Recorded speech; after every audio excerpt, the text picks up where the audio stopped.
Student, मैं हरदेश शर्मा आपके लिए ऑनलाइन क्लासेस की सीरीज़ में हर दिन कुछ ना कुछ नया लेकर आता हूँ। आज भी हम कुछ नया सीखेंगे, तो चलिए इस क्लास को स्टार्ट करते हैं। जैसा कि पिछले वीडियो में हमने रोकड़ बही के बारे में जानकारी ली थी, जिसमें हमने सिंगल कॉलम कैश बुक तथा 2 कॉलम कैश बुक को सीखा था। आज हम बात करेंगे खुदरा रोकड़ बही, यानी जिसे हम पेटी कैश बुक भी कहते हैं। आजकल प्रत्येक व्यापारिक प्रतिष्ठान को बड़ी संख्या में छोटे छोटे बहुत सारे भुगतान करने होते हैं, जैसे कि यात्रा भत्ता, माल ढुलाई का भत्ता, डाक व्यय, टेलीफोन, अन्य प्रकार की सेवाएं, जिनको सामूहिक रूप से अन्य खर्चों के नाम से यानी विविध व्यय के नाम से लिखा जाता है। साधारणतः ये सभी व्यय बार बार करने पड़ते हैं और इन सभी व्ययों का संचालन प्रबंधन एक मुख्य रोकड़िया करता है, जिसे कि कैशियर कहा जाता है।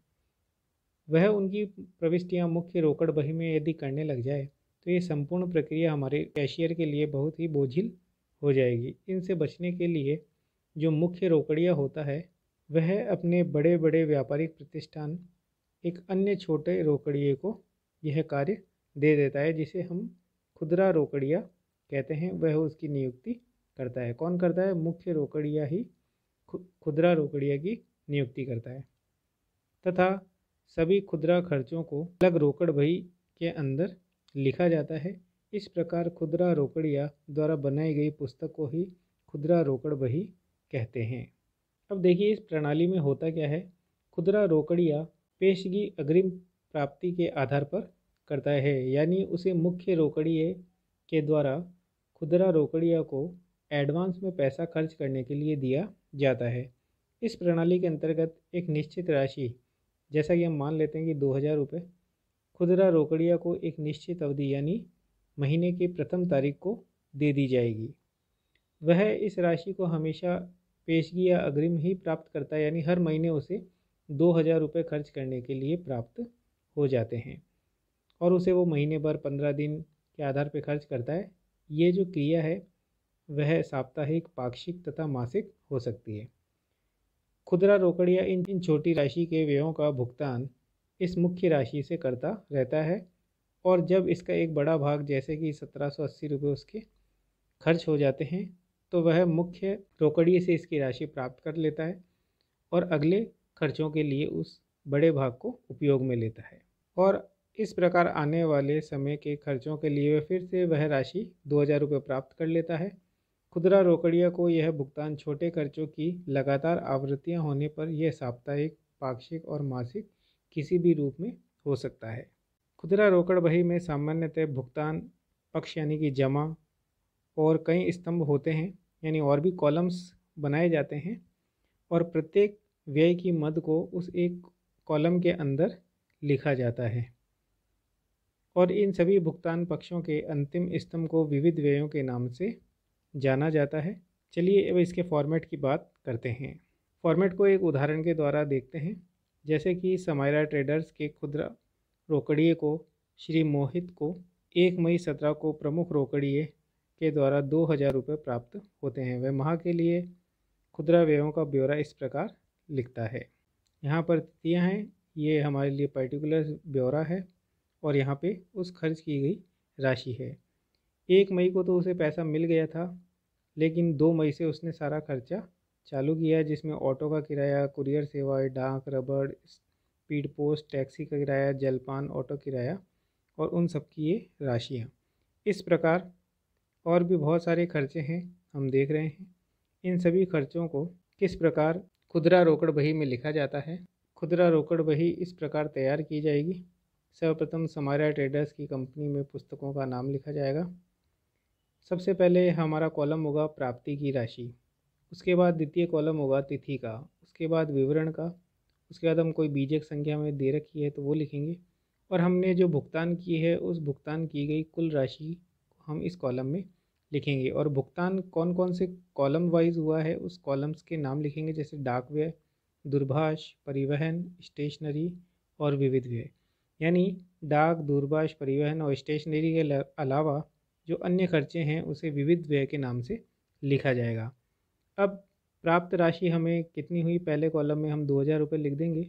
ये हमें 1 मई को प्राप्त हुआ था और तिथियों के अनुसार जिस प्रकार जैसा जैसा खर्चा हमारे पास हो रहा है उस खर्चे को हम मुख्य अमाउंट के कॉलम में लिखने के बाद वही मूल्य अन्य कॉलम में भी लिखेंगे। जैसे ऑटो का किराया हमने 55 रुपये लिख दिया, लेकिन ये ऑटो का किराया हमारे परिवहन से संबंधित है, हम परिवहन के कॉलम में भी 55 रुपये लिखेंगे। उसके बाद कुरियर सेवा के 40 रुपये हैं और डाक टिकट के 105 रुपये हैं। मुख्य अमाउंट के अंदर लिखने के बाद इसे डाक व्यय के अंदर भी लिखा जाएगा। ऐसे करके हर कॉलम के अंदर जो जो जानकारियाँ जिस कॉलम से संबंधित है उस कॉलम में लिखेंगे और अंत में प्रत्येक कॉलम की टोटल लगाई जाएगी।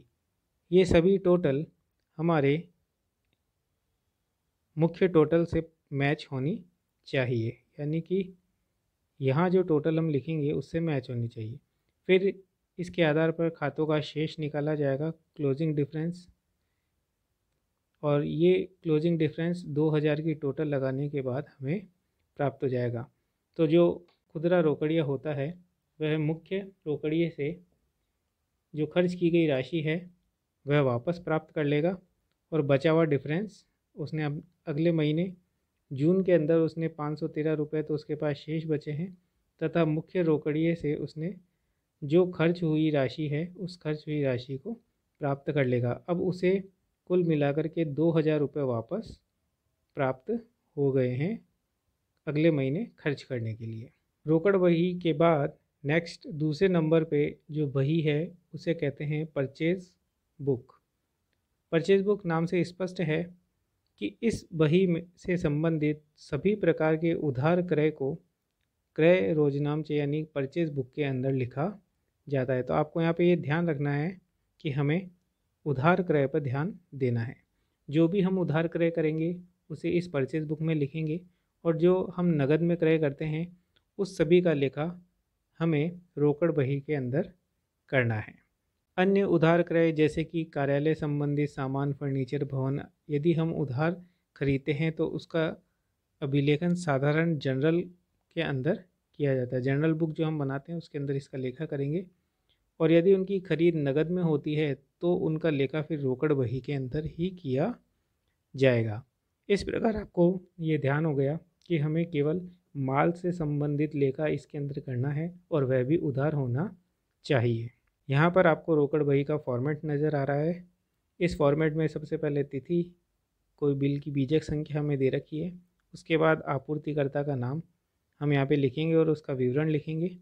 उसके बाद बही की पृष्ठ संख्या और मूल्य राशि जो है उस राशि को लिखा जाएगा। एक उदाहरण देखते हैं। मैसर्स कनिका ट्रेडर्स के कुछ विवरण हमें दिए जा रहे हैं, तो इस आधार पर हम प्रविष्टियाँ किस प्रकार करेंगे क्रय बही के अंदर उन्हें भी देखते हैं। क्वेश्चन जो है हमें इस प्रकार डेट और विवरण के माध्यम में मिलेगा।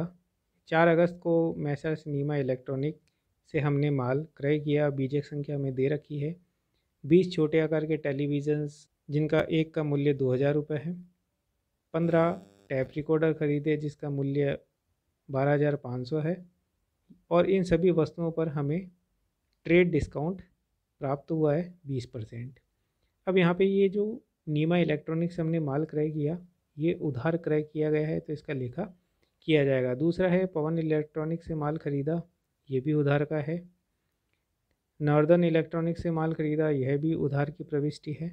26 अगस्त की प्रविष्टि नीमा इलेक्ट्रॉनिक से फिर हमने माल खरीदा, उधार की प्रविष्टि है। मैसर्स पवन इलेक्ट्रॉनिक से माल खरीदा, ये भी उधार की प्रविष्टि है। और इन सभी प्रविष्टियों का जो लेखा होगा वो इस प्रकार होगा। हम कनिका ट्रेडर्स की परचेज बुक बना रहे हैं, तिथि लिख दी, बीजक संख्या, आपूर्तिकर्ताओं के नाम, वही पृष्ठ संख्या, राशि हम यहाँ लिखेंगे। सबसे पहले साल लगाएंगे। 4 अगस्त को हमने नीमा इलेक्ट्रॉनिक से माल खरीदा, बीजक संख्या में लिख देंगे। जो भी हमने माल खरीदे हैं उनका विवरण लिख कर के उनका जो टोटल होता है, योग होता है, उसे हम इस प्रकार राशि के अंदर लिख देंगे। ऐसे ही पवन, नॉर्दर्न, नीमा और पवन इलेक्ट्रॉनिक्स के डेटा का विवरण लिख कर के हम उन सभी के व्यक्तिगत मूल्य यहाँ पे लिख देंगे और इसका कुल योग प्राप्त कर लेंगे।